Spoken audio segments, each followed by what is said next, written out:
Polemik pondok pesantren Al Zaitun terus bergulir. Panji Gumilang diduga alami megalomonia, cek rekam jejaknya. Kontroversi terkait pondok pesantren Al Zaitun terus bergulir. Panji Gumilang diduga mengalami sindrom megalomonia. Polemik pondok pesantren Ponpes Al Zaitun yang berlokasi di Indramayu, Jawa Barat, belum juga menemukan titik terang. Saat ini, kontroversi terkait penyimpangan di Ponpes Al Zaitun yang dibawa oleh sang pemimpin, Panji Gumilang dalam proses penyelidikan. Penyimpangan yang menuai kontroversi tersebut, diantaranya, cara salat dengan mencampurkan saf wanita dengan pria. Ada pula penyimpangan berupa mengganti kalimat syahadat, pelaksanaan haji tak perlu ke Arab hanya cukup di Indramayu, penggunaan salam Yahudi, dan azan yang diubah. Pimpinan Ponpes Al Zaitun, Panji Gumilang juga kerap menganggap dirinya sebagai khalifah setelah Nabi Muhammad SAW.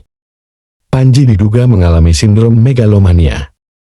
Pakar komunikasi Islam dari Universitas Islam Negeri UIN Sunan Gunung Jati, Wes Fatoni mengungkapkan, pemicu Panji Gumilang sering buat kontroversi adalah sindrom megalomania. Sindrom itu mendorong Panji Gumilang melontarkan gagasan-gagasan di luar ajaran syariat Islam.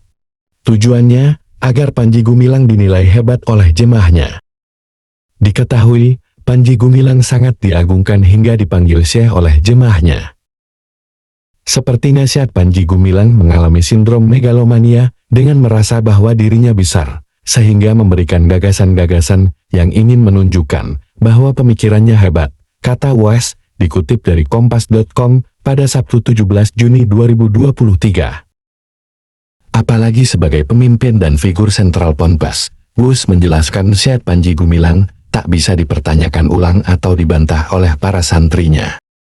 Ketika gagasan-gagasan itu muncul di media sosial yang kemudian menciptakan keresahan bagi masyarakat, khususnya umat Islam di Indramayu, maka wajar jika masyarakat melakukan penolakan, ujar Wes.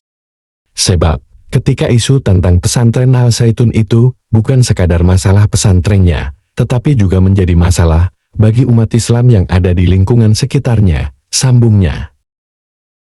Lalu, apa itu megalomania? Dilansir dari Kompas.com, delusion of grandeur atau megalomania adalah salah satu jenis delusi yang dimiliki oleh seseorang yang bisa menjadi gejala dari beberapa penyakit gangguan mental lainnya. Seseorang dengan gangguan megalomania akan merasa bahwa dirinya lebih hebat dan lebih berkuasa daripada orang lain. Meskipun terdapat beberapa fakta dan pandangan orang lain yang menunjukkan bahwa penderita megalomania bukan orang yang hebat, namun kedua hal tersebut cenderung diabaikan.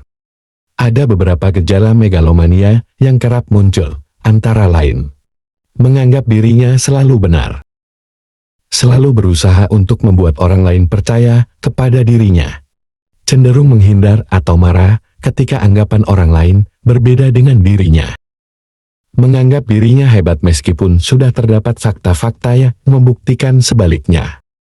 Sulit untuk akrab dengan orang lain. Mengalami gangguan delusi yang lainnya. Dilansir dari Healthline, gejala megalomania sedikit sulit untuk dikenali, kecuali jika mengidap jenis gangguan mental yang lainnya. Orang-orang yang mengalami gangguan megalomania biasanya juga tidak terlalu peduli dengan keadaan sekitarnya, sehingga terkesan seperti menarik diri dari kehidupan sosial. Sementara untuk penyebab megalomania, dilansir dari WIBMD, tidak diketahui secara pasti. Namun, megalomania biasanya tidak muncul sendiri, karena dibarengi dengan delusi penganiayaan yang membuat penderita merasa bahwa orang lain akan membahayakan dirinya.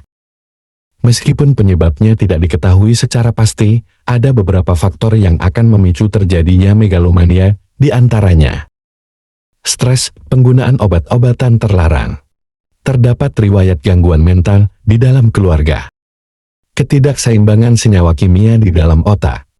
Pengasingan diri atau tidak memiliki hubungan yang baik dengan orang lain.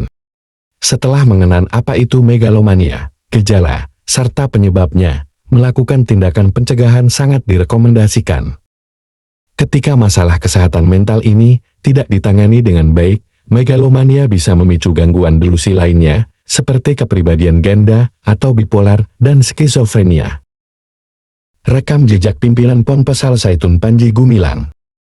Akibat pernah dibui, akibat pemalsuan dokumen pada tahun 2011, Panji tercatat pernah menjadi tersangka terkait kasus pemalsuan dokumen kepengurusan Yayasan Pesantren Indonesia YPI.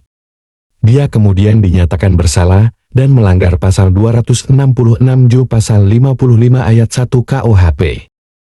Dalam sidang vonis yang berjalan pada tahun 2012, Panji divonis bersalah dan dihukum 10 bulan penjara oleh Majelis Hakim Pengadilan Negeri Indramayu. Vonis tersebut jauh lebih rendah dari tuntutan jaksa penuntut umum JPU yang menuntutnya 2 tahun 6 bulan kurungan.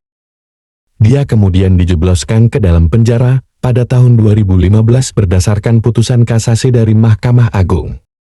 Selain masuk penjara, Panji juga pernah melakukan kebijakan kontroversi di pesantrennya setelah memecat 116 guru pengajarnya.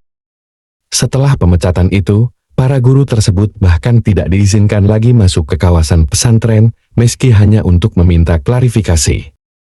Diketahui, para guru tersebut menduga bahwa Panji melakukan korupsi dana bantuan operasional sekolah BOAS. Mereka pun melaporkan Panji ke beberapa pihak, termasuk Ombudsman. Kepada Ombudsman, mereka melaporkan Panji atas dugaan tindakan maladministrasi yang dilakukan pihak pesantren. Ikuti berita lainnya di Google News. Demikian informasinya, terima kasih sudah menonton full video ini. Lalu like, komen, subscribe dan share.